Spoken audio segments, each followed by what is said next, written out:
Sabi ni Lola, dito raw magsisimula ang bagong buhay ko.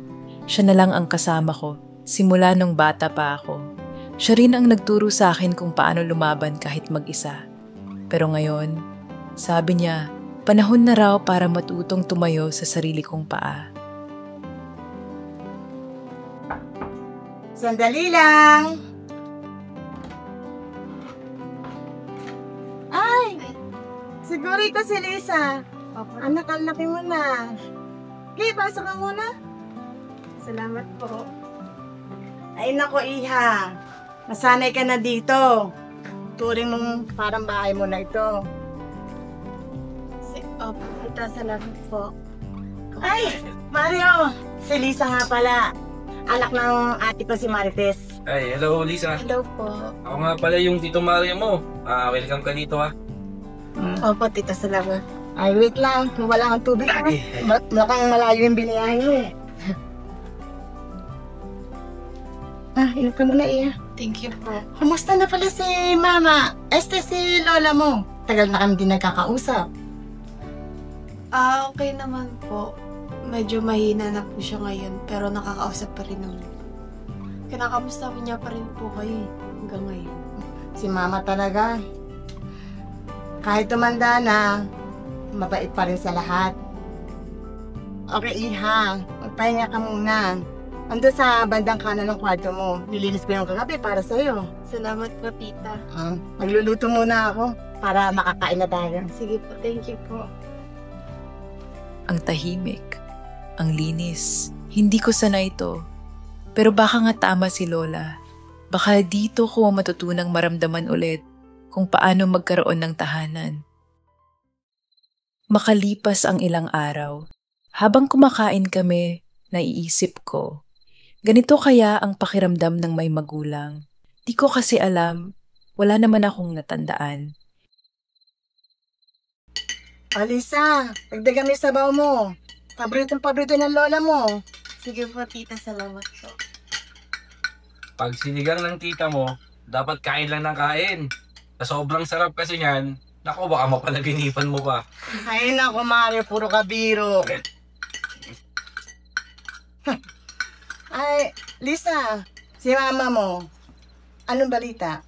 Wala na po eh. Simula po nung umalis si Papa, hindi na po siya bumalik. Alam namin yun noon. Pero kahit pa paano ganun nangyari, pamilya pa rin tayo. Oo nga Lisa, wala kang dapat ikahiya. Di ba sabi nga namin sa'yo, turing mo na rin parang bahay mo na to. Salamat po, tito, tita. Pero hindi po ba ako nakakabala sa inyo? Abala, sa lambing at sipag mo, blessing ka sa amin, Tito Mario mo. Oo nga, no? Sa mga bata ngayon, bihira na yung katulad ni Lisa na magalang tsaka yung mahilig magpasalamat. Sa kabaitan mo, baka maindag pa sa Tito Mario mo. Uy, Celia! Sabi ka naman, baka ano pang isipin ng bata sa mga sinasabi mo. Joke lang. Tara, kain na tayo, ha? Talaga to. Ang saya nilang panoorin, parang eksena lang sa mga pelikula. Sana mahanap ko din ang ganong kasiyahan. Tapos na kaming mamalengke ni Tito Mario. Sa probinsya si Lola lang lagi kong kasama. Tahimik, diretso lang uwi. Pero si Tito, kahit simpleng lakad, parang nagiging magaan. Lisa! Tubig ka muna. Napagod ka na sa kapamilya natin. Salamat po. Sus, wala yun. Parang tubig lang. Ito naman. At saka, pasensya ka na. Masanay ka na sana sa katahimikan ko. Tahimik po, parang hindi naman po bagay sa inyo yun. Madaldal nga po kayo eh. Syempre, depende sa kausap. Pag yung tita mo kasi kausap ko, madalas, puro trabaho yung usapan. Hindi katulad mo. Kahit mga simpleng kwento lang, alam mo yun, nakaka-relax. Aba, baka po madi kayo sa kwento ko niyan. Maadik. Grabe ka naman. Nakakatuwa lang. Sige na. Okay ka na ba? Nakainom ka ng tubig? Opo. Hindi ko alam kung bakit. Pero nung araw na yon, parang matagal na kaming magkausap. Kahit ngayon lang talaga kami nagkakilala. Salamat. Ay. Diyan na pala kayo. Ay. Melissa, buti may naabutan kayo sa palengke na mura pa. Wala na nga eh. Buti, magaling makipagtawaran tong si Lisa. Hindi si Tito nga yung magaling makipagtawaran eh. Ay nako, tiyak na marami kayo nabili. Sige, pakilagay mo na sa kusina. Mamaya ko na lang ayusin. Sige na, ako na. Ay.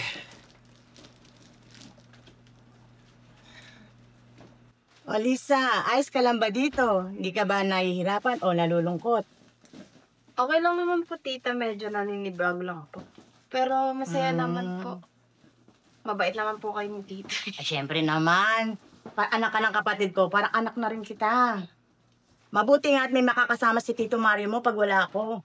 Lagi po ba kayong wala? Oo, lagi ako nasa trabaho, lagi ako nasa labas. O minsan, late na nga ako umuwi kasi sa dami ng ginagawa ko sa trabaho.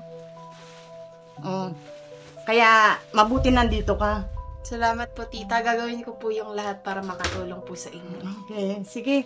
Makapagluto na rin. Si Tita Celia, mabait.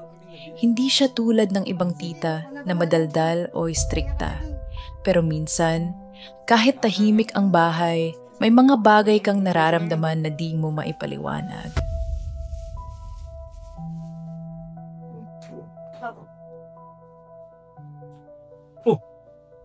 Bakit ikaw yung naghihiwa dyan? Nasa yung tita mo?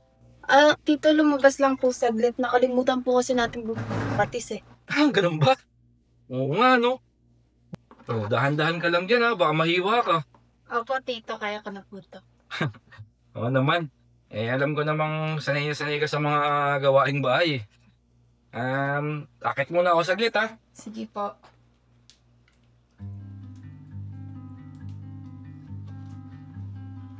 Hindi ko alam kung anong meron kay Tito Mario, pero sa bawat biro, sa bawat simpleng tingin, parang may nabubuo at ayokong pansinin.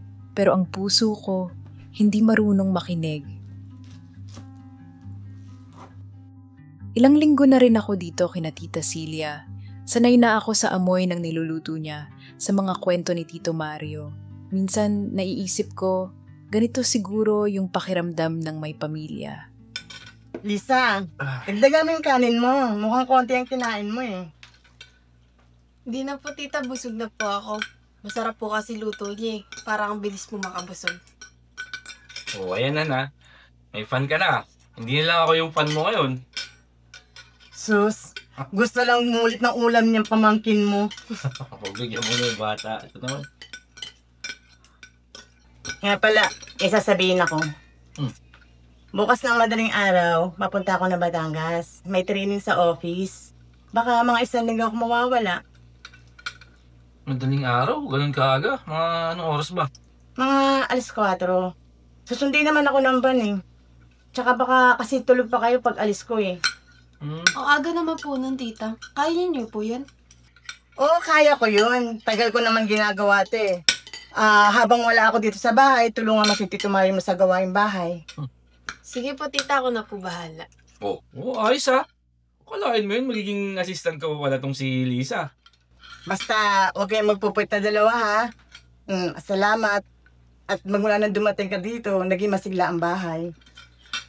Salamat din po, tita. Ako po dapat ang magpasalamat sa inyo kasi mabait niyo po sa akin. Walang ano man yun. Sige Han, mauna na ako. Mag-aayos pa ako ng bag eh. Sige na Han. Ako lang bahala sa mga hugasin. Pahinga ka na. Salamat. Good night sa inyong dalawa. Basta huwag kayong magpapakapuyat ha. Sige Han, good night.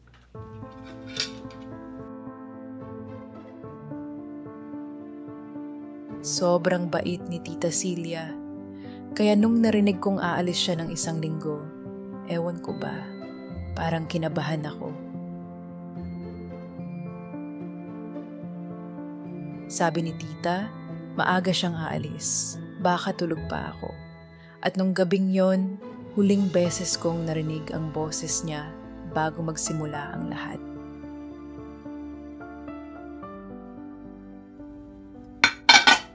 Ako na po, tito. Ako na rin maghuhugas ng pinggan. Di ba ako na po maghugas? Bait naman ng batang to. Alam mo, bibinira yung mga ganyan, yung may mga sariling kusa. Ay, hindi po. Sanay na po kasi ako sa bahay. Kila Lola. Ba't sa probinsya? Ganyan talaga yung mga tao sa probinsya, no? Masyado masisinop. Opo, kailangan po kasi dapat malinis agad. Ah, tingin mo, ano, mas nakakapagod dito sa Maynila, no?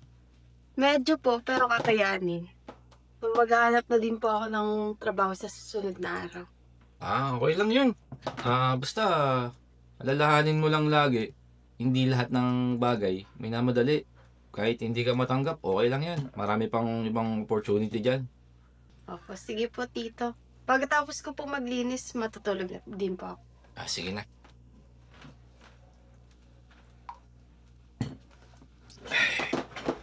Si tita, nasa malayo pa.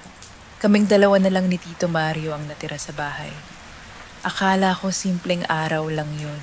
Pero doon nagsimulang magbago ang mga tingin. Oh, Lisa! Wag ako nang bahala dyan. Ay, hindi. Sige na po, Tito. Ayos lang po. Kaya ko na po ito. Ayos lang pero parang nahihirapan ka naman. Hindi po. Okay lang po. Magaan lang naman po ito. Sigurado ka ba? Opo. Sanay na sanay ka talaga sa trabaho, no? Alam mo yung tita Celia mo, pag siya yung naglalaba, 2 piraso ba lang ng damit, parang pagod na, pero ikaw parang hindi ka napapagod. Okay lang po. Kasi po, ayoko rin po maging pabigat kay Tita Celia. Walang ganun, Lisa. Ano ka ba? Hindi ka naman na ibang tao sa amin. Kung isipin yung mga ganyang bagay. Hindi po ba mas magulo ang kausap ka sa kay Tita? Ano na tanong? Medyo mas madaldal ka lang, pero mas totoo kang kausap, mas totoo yung mga sinasabi mo. Salamat po, Tita. Ano naman? Dito na muna ako. Kaya mo na yan, ha? Sige po. Mainit ang panahon, pero iba yung init na yon. Parang may mga salitang hindi namin sinabi, pero pareho naming naramdaman.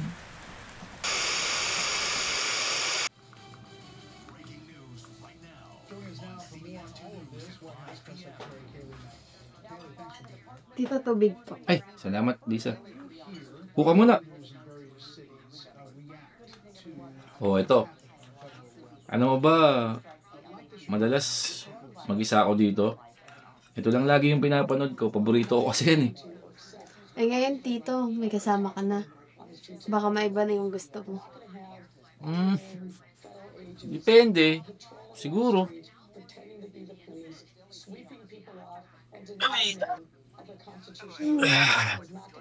Tito, masaya po kayo. Ito naman na tanong. Minsan po, parang pagod na pagod kayo eh. Alam mo, Lisa, ganun talaga pag, ano mo yun, medyo may edad ka na. Madalas, marami ka na rin iniisip. Kaya pala parang ang gaan pag ikaw kausap ko. Lisa, baka ma-misinterpret mo tong ginagawa natin, ha? Paano po kung hindi?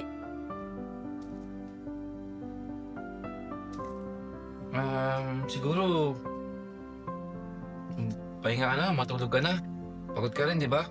Kasi naglaba ka kanina. Sige po, Tito. Pero, pwede po bang payakap? Okay lang naman. Tito mo naman ako.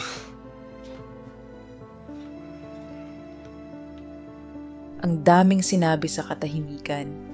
Minsan, mas delikado pa yung hindi binibitawang tingin kasi yun ang hindi mo na mababawi.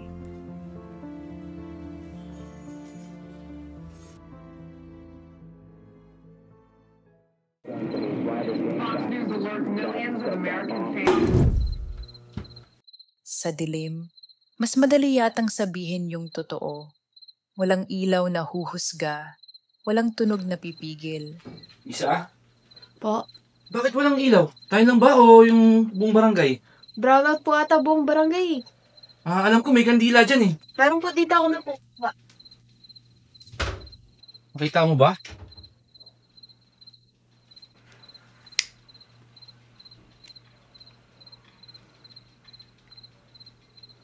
Tito, minsan po ba kahit alam mong mali, ginugusto mo pa rin?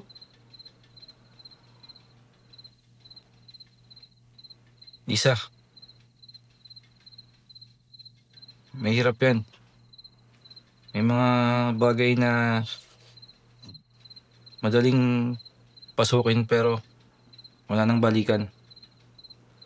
Paano po kung nandun na ako? Lisa, bata ka pa. Tsaka, pamangkin ka ng asawa ko. Hindi pwedeng mangyari yung gusto mo. Sige na, matulog ka na. Akala ko matatapos na doon, pero habang lumalalim ang gabi, mas naririnig ko yung sarili kong tibok. Lisa!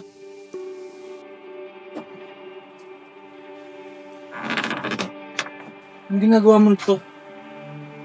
Hindi ko alam kung anong tama o kung kailan ako nagkamali.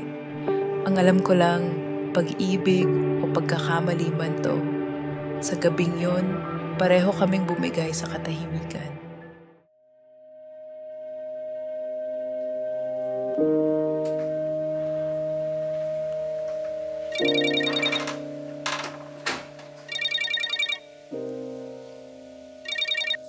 Hello, Han. Hello, Han. Morning. Kamusta kayo dyan? Balita ko nag-brown out dyan. Okay lang ba kayo dyan? Okay naman, Han. Medyo mahaba din yung brownout pero bumalik din naman yung kuryente. Buti naman. Nga pala, Han. Baka mag-extend nga pala kami. Kasi yung isang kasamahan ko nagkasakit. Ngayon, baka ako ang papalit para sa pag-presentation. Baka 3 to 4 days bago ako makauwi. Sige. Okay lang yun. So, mag-iingat ka dyan, ha? Miss ko na kayo. Si Lisa, okay naman? Miss you too, Han. Okay naman si Lisa. Sabihin mo, huwag siya mahihiya. Hindi siya iba rito. Oo, Han. Sige, ako nung bahala kay Lisa. Love you. Love you too, Han. Sige. Bye.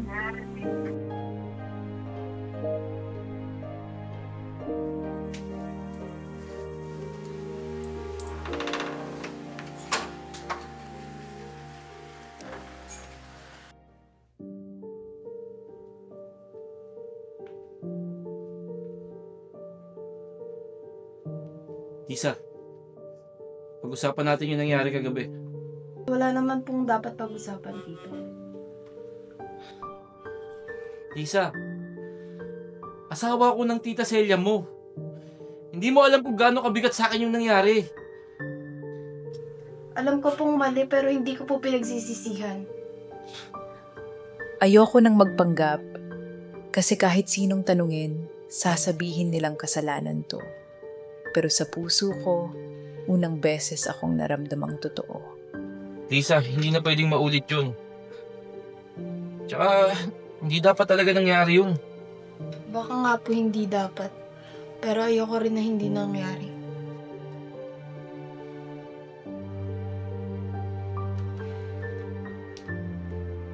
Simula noon, wala na kaming binanggit tungkol sa gabi na yon.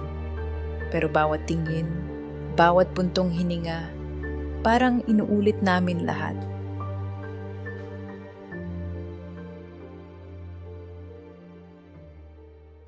Lisa, nandito na lang to.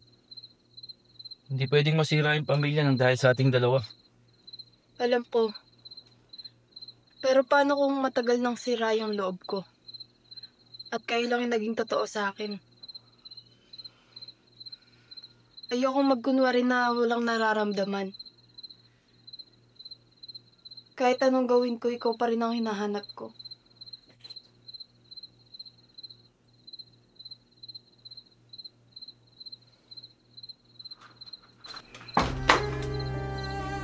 Mario, Celia. Lisa.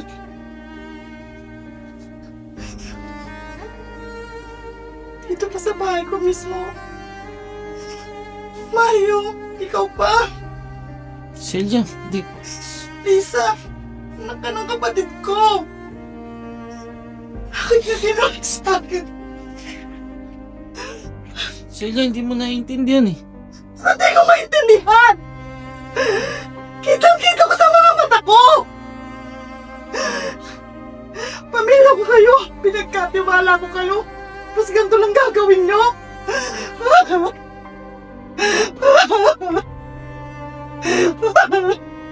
Celia. Celia, hindi ko naman ginusto eh.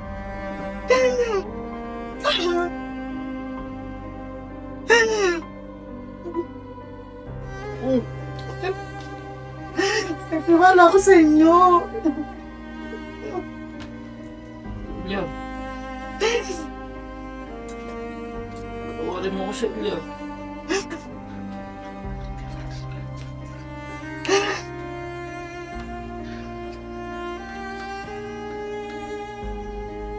Hindi ko alam kung saan ako lulugar noon. Ang taong pinakamabait sa akin. Siya pa yung pinakasinaktan ko. Tumakbo ako dahil hindi ko na kinaya ang bigat ng konsensya. Dahil sa lahat ng nasaktan ko, siya lang ang hindi ko kayang makita na umiiyak. Okay. Hello po, Aimer po. Catherine po. At kami po ang ETR Films! Yan, maraming salamat po sa pagsubaybay at palaging panonood po sa aming mga videos.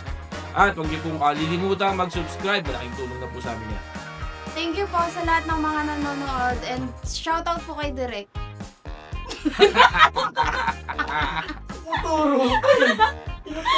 Shoutout sa mga tropa dyan sa may bagong silang, Phase 1, Phase 3. Peace be with you! Paalam! Good night! Phase 1, Phase 3, Phase 9, Peace be with you! Ayos ko.